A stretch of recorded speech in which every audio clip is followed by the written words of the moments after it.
North south ইউনিভার্সিটির যে স্টুডেন্টটা এরকম একটা বেয়াদবি করছে, নট অনলি বেয়াদবি, আমাদের ধর্মকে অবমাননা করছে, যিনি আমাদের সৃষ্টিকর্তা পালনকর্তা তাকে নিয়ে মানে অবমাননা করছে। সে সবচেয়ে বড় কথা মুখ দিয়ে বললেও একটা মানা যায়, যে একটা মানুষ মুখ দিয়ে বলতেছে তাকে থাপড়ায় ঠিক করা যায়, কিন্তু সে কোরআনকে পায়ের নিচে রেখে পা পিষ্ট করতেছে।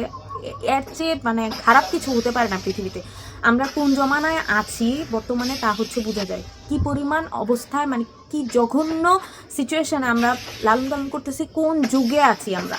আর সবচেয়ে বড় কথা হচ্ছে আমরা মানে মানুষ হিসেবে আমাদের ন্যূনতম কমন সেন্স নাই। সে পারাচ্ছে ভিডিও করতেছে, পারাচ্ছে ভিডিও করতেছে, আশেপাশে মানুষের সাথে সাথে হচ্ছে কোরআনকে ধরে ফেলা উচিত, তাকে সাথে সাথে ধরে পিটানি শুরু করা উচিত ছিল। যারা মুসলিমরা ছিল অ্যাটলিস্ট তাদের ব্রেন তো কাজ করে, কিন্তু তারা করে নাই, তারা ভিডিও করতেছে। অ্যান্ড সে অনেকক্ষণ যাবত কিন্তু পারিয়েছে, অনেকক্ষণ যাবত ও পা পিষ্ট করছে এই কোরআনকে পায়ের নিচে রেখে, নাউজুবিল্লাহ মিন জালিক, অনেকক্ষণ অনেকক্ষণ। সে একটা পাড়া দেওয়ার সাথে সাথেই তো ধরে, সে যখন কোরআন হাতে নিয়ে পায়ের নিচে রাখতেছে তখন মানুষগুলো কোথায় ছিল? তখন কি করছে? ভিডিও মানে অন করছে, আই থিঙ্ক সো।